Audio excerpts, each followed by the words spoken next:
Baik, kita lanjutkan pembahasan kita tentang propagasi cahaya pada sistem komunikasi fiber optics. Nah, pada part 1 tadi kita sudah lihat apa itu fiber optics, perkembangannya dari zaman ke zaman seperti apa, bagaimana prinsip kerjanya, memanfaatkan gelombang cahaya pada rentang panjang gelombang 1,3 dan 1,55 mikrometer, sehingga gelombang cahaya tersebut dapat ditransmisikan membawa data sampai hingga 35.000 gigabyte kilometer per second. Itu generasi yang masih tergolong cukup lama ya, sehingga generasi sekarang itu sudah sangat luar biasa perkembangan fiber optics itu sendiri, dan speednya pun yang tadinya baru 5 GB, hari ini speed daripada fiber optic itu sudah dalam rentang terabyte per second. Nah, sekarang kita akan lihat bagaimana sistem atau cara kerja fiber optics ini dalam mentransmisikan data yang dibawa oleh gelombang cahaya. Baik, di sini saya sharekan. Nah, jadi sekarang kita lihat lagi di sini. Kita melihat bahwa tadi strukturnya yang pertama ada core, dan ini ada cladding, dan ini ada jaketnya. Jadi jaket ini pelindung, cladding ini kulit, dan core ini adalah inti. Nah, jadi prinsip kerjanya adalah ketika misalnya ini ada suara di sini, saya buat suara. Saya lanjutkan pembahasan kita tadi. Suara, lalu suara ini akan dirubah menjadi sinyal listrik atau data digital. Data digital itu listrik ya. Kemudian data digital ini akan dirubah menjadi gelombang cahaya. Akan dirubah menjadi gelombang cahaya. Sehingga gelombang cahaya ini ya dia berbentuk cahaya menggunakan LED. Ini LED namanya. Kalau ini komponennya adalah transmitter ya. Transmitter. Nah, jadi setelah dirubah menjadi LED, transmitter ini barulah gelombang cahaya tadi akan dimasukkan ke dalam inti daripada fiber optics. Sehingga apabila kita buat garis putus-putus ini di dalam sana, nah maka cahaya yang kita masukkan tadi akan terjadi pemantulan seperti ini. Nah, begitu seterusnya sampai ke penerima. Nah, jadi di sini perlu kita ketahui bahwa di dalam fiber optics ini terjadi total internal reflection atau pemantulan sempurna. Sehingga cahaya yang kita masukkan di sini, akan sampai ke ujung sana. Ya paling akan terjadi pengurangan power atau pengurangan signal sedikit. Kenapa? Karena ya bagaimanapun tidak ada yang sempurna di dunia ini. Walaupun pemantulannya sempurna, tetapi akan ada yang terserap sedikitnya. Nah, sehingga oleh sebab itulah kita memerlukan EDFA tadi, Erbium Doped Fiber Amplifier, untuk menguatkan sinyal. Jadi seperti ini sistemnya, sehingga dia akan keluar di sebelah sini. Nah, lalu kita deteksi menggunakan fotodetektor. Kalau tadi kan LED ya, kalau di sini fotodetektor, detektor cahaya, lalu dirubah lagi ini detektor, lalu detektor cahaya atau fotodetektor ini dirubah lagi menjadi sinyal listrik dalam bentuk data digital. Nah, barulah dari sini dikeluarkan lagi sehingga dia keluar suara. Nah, jadi mengirim suara dari sini, dari kiri ke kanan menggunakan fiber optik, kira-kira sistemnya seperti itu. Jadi suara kita itu dibawa oleh cahaya merambat di dalam kaca fiber optik itu. Jadi bisa diidentikan fiber optik itu seolah-olah sebuah tabung kaca. Sebuah tabung kaca, lalu kita senter, dan cahaya senter kita itu akan keluar di ujung tabung sana. Kenapa? Karena cahaya yang kita senterkan itu akan memantul-mantul di dalam tabung kaca itu. Kenapa dia bisa memantul? Karena adanya perbedaan indeks bias antara inti dan cladding atau dengan kulit. Sebagaimana yang kita pelajari pada konsep pembiasan pada sebelum. Nah, jadi ini kita lihatkan ketika sinyal cahaya atau gelombang elektromagnetik yang kita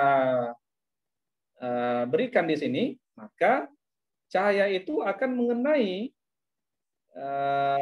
satu permukaan di sini. Apabila dia mengenai ini, titik ini, nah yang saya lingkari, dua titik ini, ingat, maka dia tidak akan terjadi pemantulan di dalamnya. Artinya apa? Dia gagal, data tidak akan terkirim.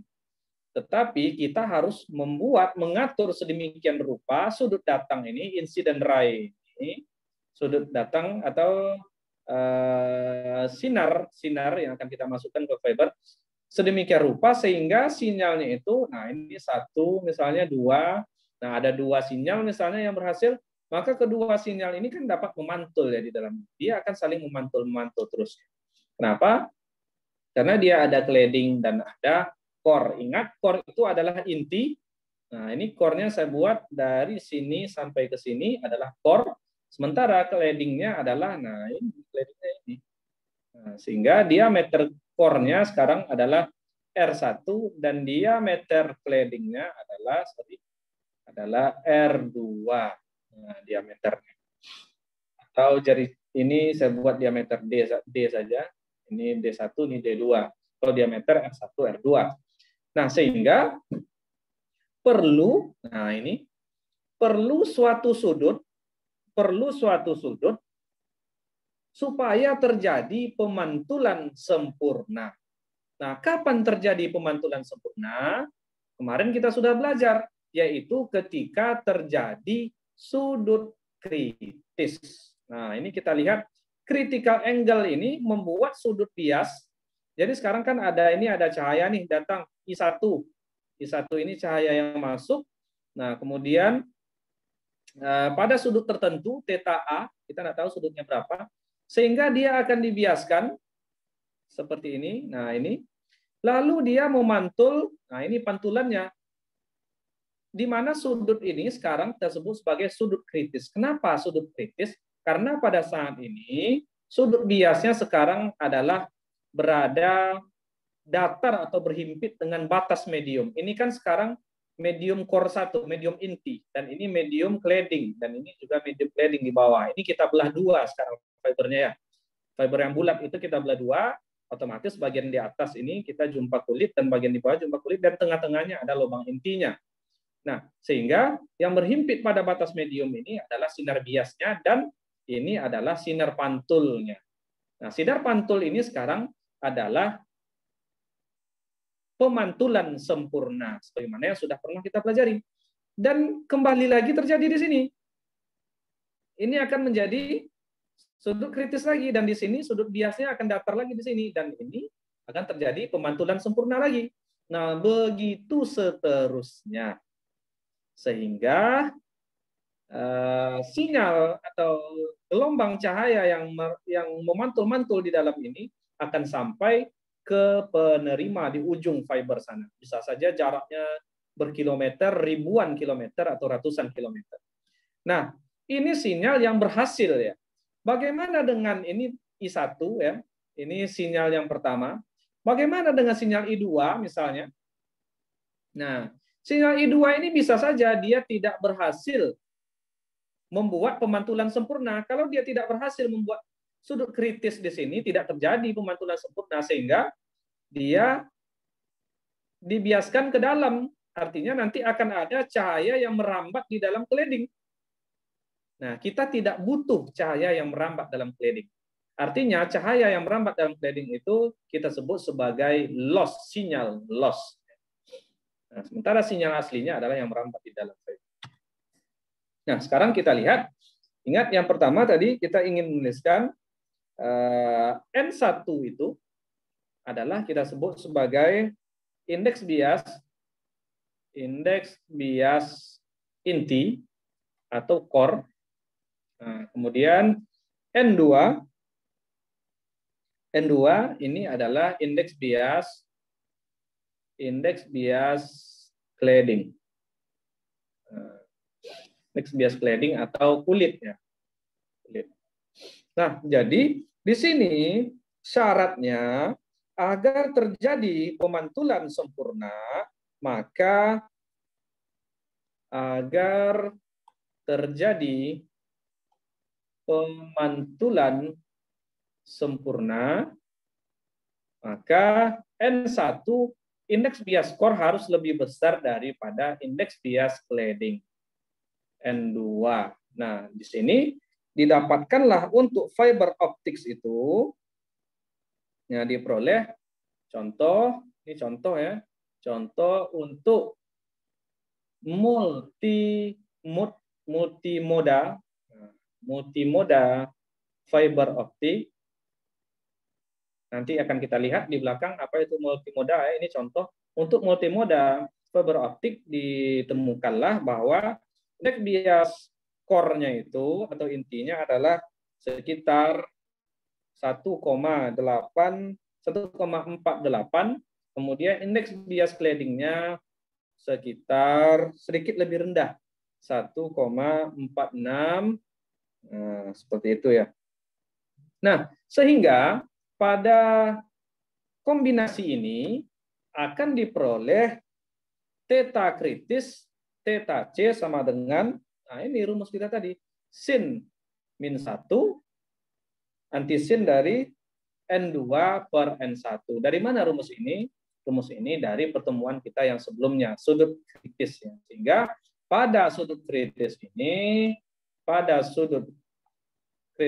terjadi apa? Kemarin sudah kita pelajari yaitu TIR. Total internal reflection. Inilah menjadi syarat komunikasi gelombang cahaya di dalam fiber optics. Nah, seperti itu ya. Oke, lalu sekarang kita akan melihat numerical aperture. Kita buat yang sekarang. Kita bahas dulu numerical aperture. Apa itu kita akan lihat ya. Ini disingkat menjadi NA. Nah, berangkat kita dari hukum Snellius, N1 sin theta 1 sama dengan N2 sin theta 2. Nah, pada fiber optics itu, maka kita akan peroleh sin theta 1 dibagi sin theta 2, ini sama dengan N2 dibagi dengan N1. Dibagi dengan N1.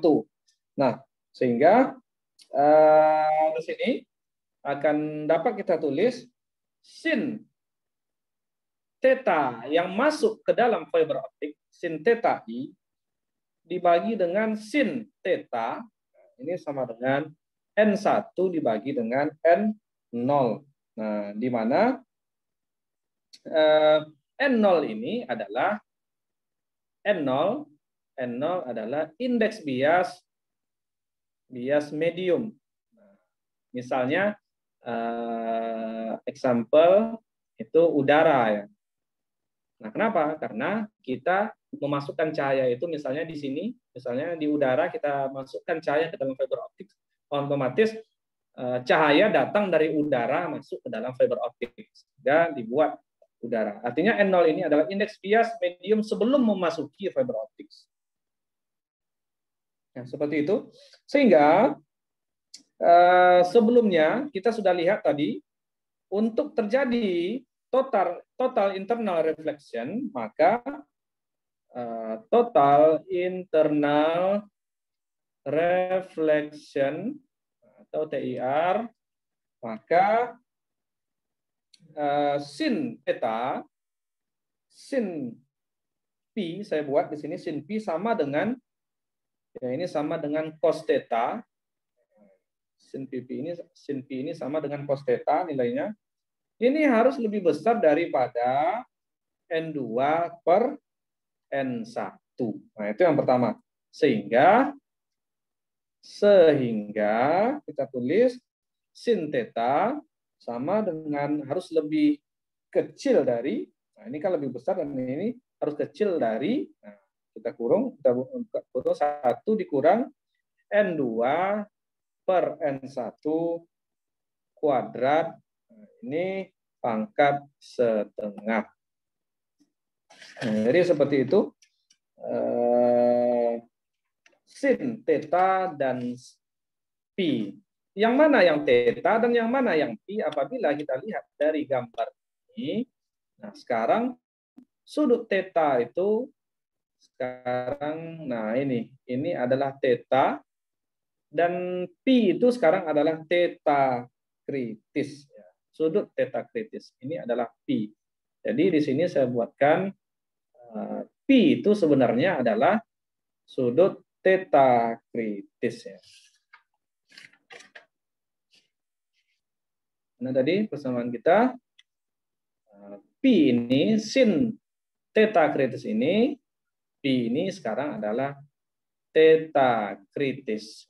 Jadi supaya tidak bercampur theta dengan theta, kita buat dia di dalam pi. Jadi itu kita sudah memperoleh sin theta harus lebih kecil dari 1 dikurang N2 per N1 kuadrat diakarkan.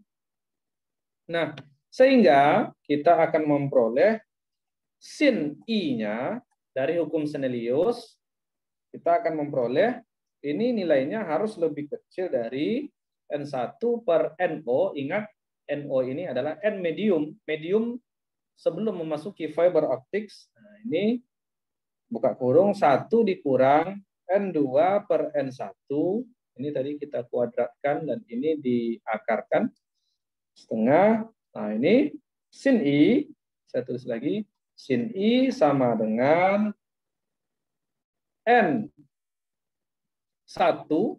dikurang, apabila ini kita kalikan ke dalam, di 1 N1 kuadrat dikurang N2 kuadrat dibagi dengan NO kuadrat.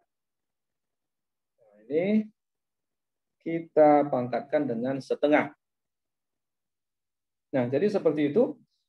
Inilah sudut I, ini adalah sudut datang tadi ya. Ingat, I itu adalah sudut datang sebelum memasuki fiber optics. Nah, ini adalah sudut I-nya itu sekarang di sini. Seperti itu ya. Baik, kita lanjutkan. Sehingga di sini jika, tulis di belakang saja, jadi jika N1 kuadrat ini lebih dikurang N2 kuadrat ini lebih besar sama dengan N0 kuadrat dengan mediumnya. Nah, sekarang anggap mediumnya adalah dari udara, medium dari udara, yaitu N0 sama dengan 1, maka sin I sama dengan N1 kuadrat dikurang N2 kuadrat pangkat setengah. Kenapa? Karena tadi per N0 kuadrat berarti per 1 kuadrat. Jadi tinggal ini saja ya. Nah, sehingga kita peroleh persamaan I adalah sudut yang masuk ke dalam fiber optik. Nah, lalu sin IM inilah yang didefinisikan sebagai numerical aperture. NA sama dengan N1 kuadrat dikurang N2 kuadrat pangkat setengah. Inilah yang didefinisikan sebagai numerical aperture. Nah, jadi contoh misalnya example tadi N1-nya 1,48, N2-nya sama dengan 1,46, lalu NO-nya sama dengan 1, maka kita peroleh Na-nya jika dimasukkan ke dalam 1,48 kuadrat dikurang 1,46 kuadrat, diakarkan, kita peroleh numerical aperture-nya sekitar 0,242. Ini untuk multimode ya. Multimoda. Nah, seperti itu. Baik, kita lanjutkan. Baik, kita akan lanjutkan. Oke, baik. Sekarang kita kembali ke struktur daripada fiber optics tadi ya, di mana di sini ada lapisan cladding kulit, di dalamnya core, dan di sini ada cladding lagi. Ini kita anggap kita belah sekarang ya, seperti bambu kita belah ya, cladding. Nah, jadi misalnya ini kita potong di sembarang tempat fiber optics itu, kita akan menemukan cahaya merambat seperti ini tadi ya, adalah total internal reflection. Nah, kita tahu bahwa di sini kita punya konstanta bilangan gelombang, yaitu kita sebut sebagai K. Nah, ini K, sehingga K ini K1, bilangan gelombang K1. Kemudian, nah jika kita ambil di satu titik ini, maka kita sebetulnya punya dua komponen sekarang ya. Satu, kita punya komponen kappa, ini kappa ya, kappa. Dan yang ke kanan ini, kita akan punya komponen beta. Nah, di mana sudut di antara K dan kappa ini adalah theta. Sehingga sekarang dapat kita tulis K itu, jadi dapat kita tulis K1, sebentar, dapat kita tulis pada di medium N1 ini, core ini, maka K1 sama dengan kappa dikali dengan N1. Nah, ini besarnya sama dengan 2pi N1 per lambda. Jadi kappa itu sebetulnya konstanta bilangan juga, konstanta gelombang juga yang nilainya 2pi per lambda. Nah, sehingga di sini dapat kita tuliskan, saya tidak akan menurunkan di sini. Di sini kita diberikan bahwa konstruktif dari interferensi itu diberikan persamaan K1 2D cos theta, nanti kita lihat, dikurang 2 dikali sudut theta kritis 2pi, yang nilainya sama dengan M dikali pi. M ini adalah konstanta yang nilainya 1, 2, 3, dan seterusnya. Nah, sehingga di sini dapat kita lihat kalau D ini, dari mana datang 2D ini? Datang 2D ini adalah A ya. A itu adalah nilainya D sama dengan 2A. Jadi di sini D diameter sama dengan 2 dikali radius 2A. A adalah radius. Nah, kadang juga ditulis 2R radius itu, tetapi untuk fiber optics kita gunakan radius, unitnya adalah A. Nah, sehingga di sini kita akan diberikan persamaan propagasi.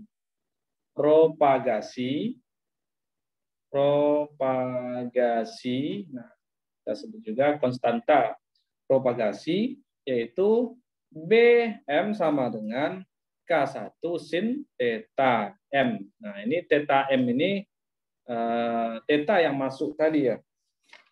Theta atau sudut yang masuk ke dalam fiber optik tadi, M itu.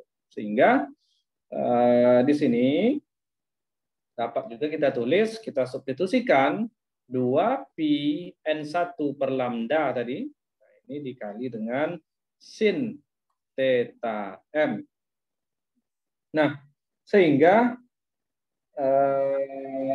ingat theta M tadi adalah incident angle ya, incident angle yaitu sudut datang pada fiber itu.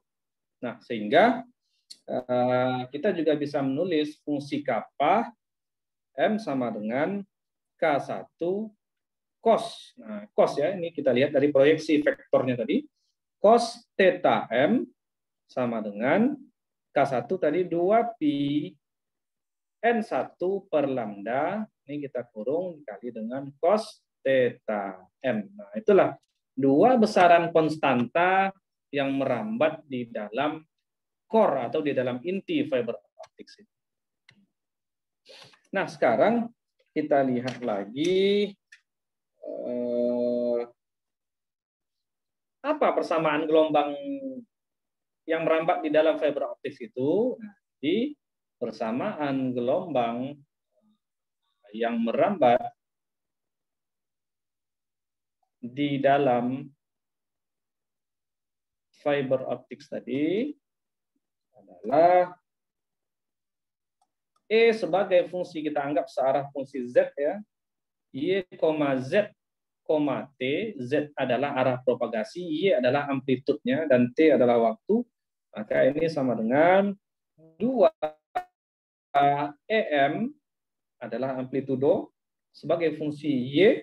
Nah, ini cos buka kurung omega T minus konstanta gelombangnya yaitu BM dikali arah gelombang Z. Nah, inilah persamaan gelombangnya. Di mana 2 EM sebagai fungsi ini adalah amplitudo gelombang yang merambat di dalam fiber optik itu. Nah, sekarang ada lagi. Jadi yang masuk ke dalam fiber optik itu, sebagaimana yang kita tuliskan di awal atau yang kita buatkan gambarnya tadi, seperti ini. Ini kan bisa 1, bisa 2 ya. Ini cahaya 1, ini cahaya 2. Dan bisa banyak. Artinya itu dinamakan oleh mood-nya. Sehingga konsep atau prinsip kerja dari fiber optik itu bisa single mode atau single mode, single moda, atau ini moda tunggal.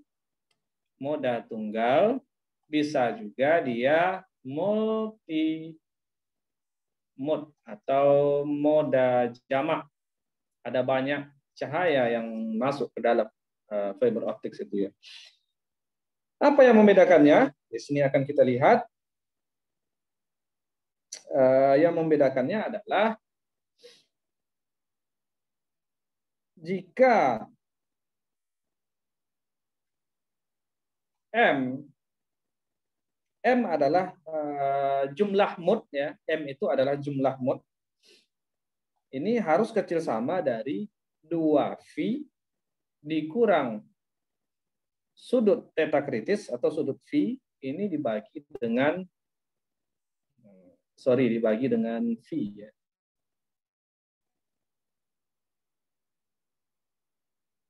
Dibagi dengan pi. Nah, jika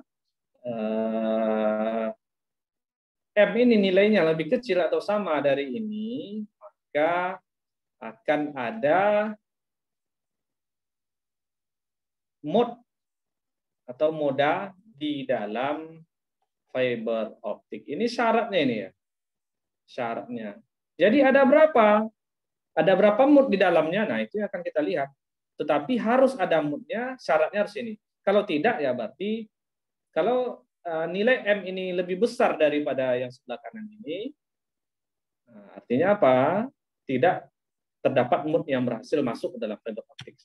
Nah, sehingga Di sini sekarang diberikan persamaan, ini langsung saja diberikan, tidak akan saya turunkan.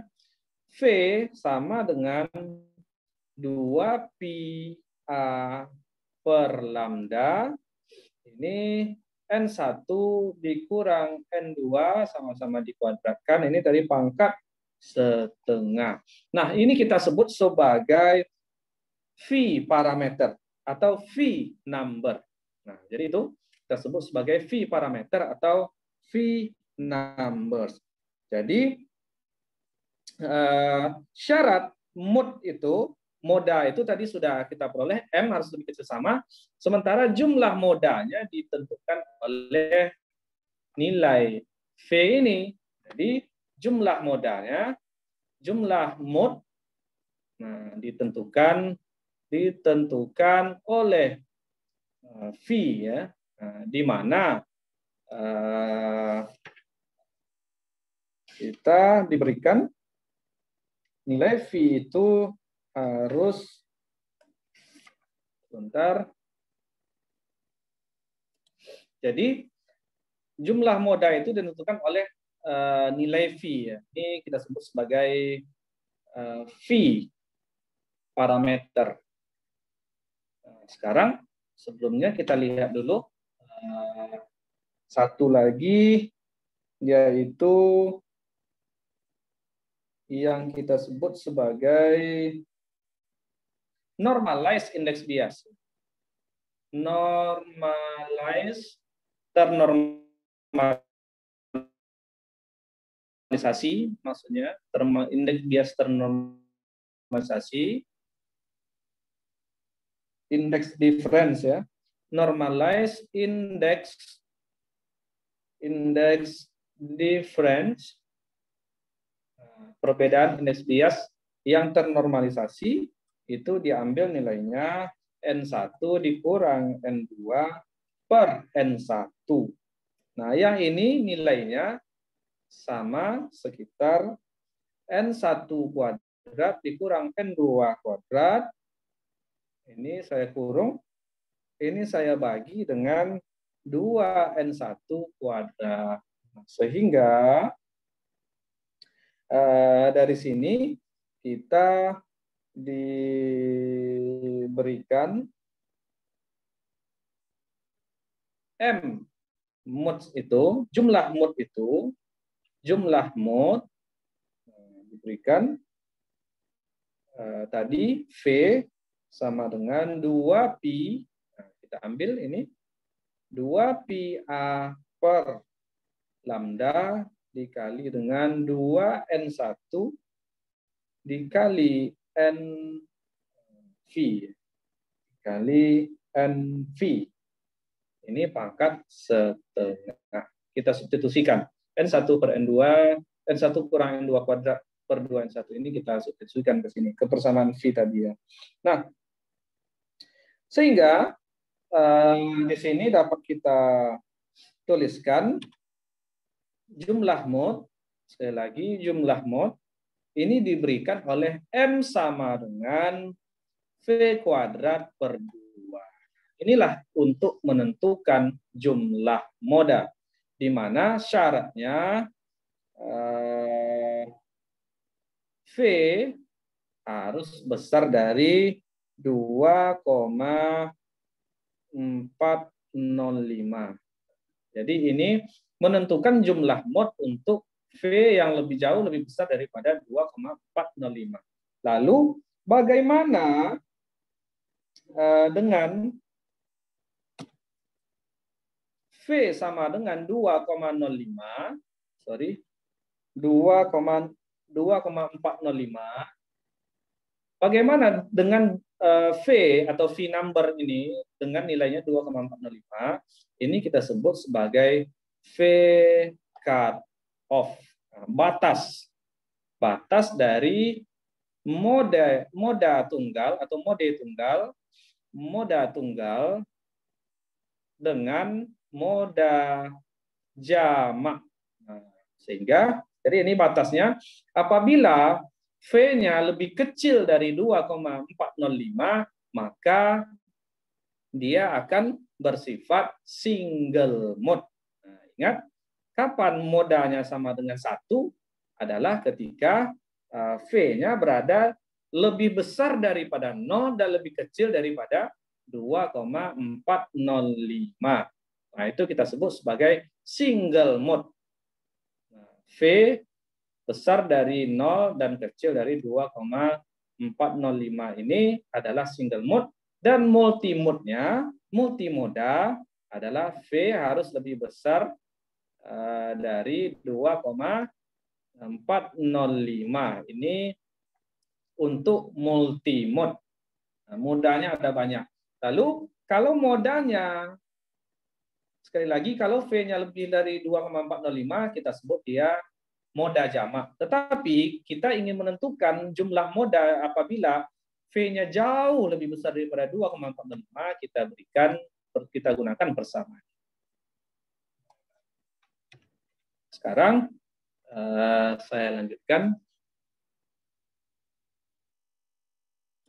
Nah, jadi itu ya, untuk menentukan single mode dan multimode, kita berpatok kepada P cut-off, P batas 2,405.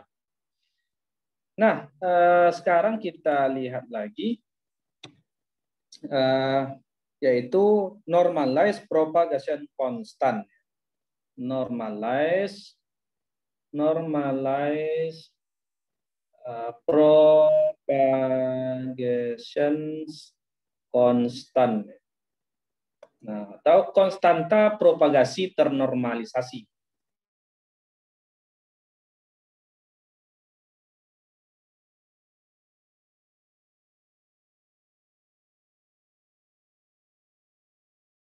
Dibagi dengan kappa,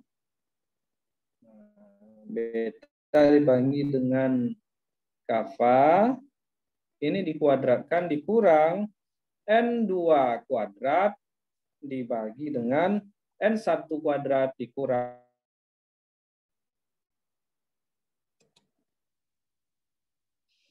Maaf, saya share screen lagi. Jadi ini kita sebut sebagai konstanta propagasi ternormalisasi. Sehingga apabila kita gambarkan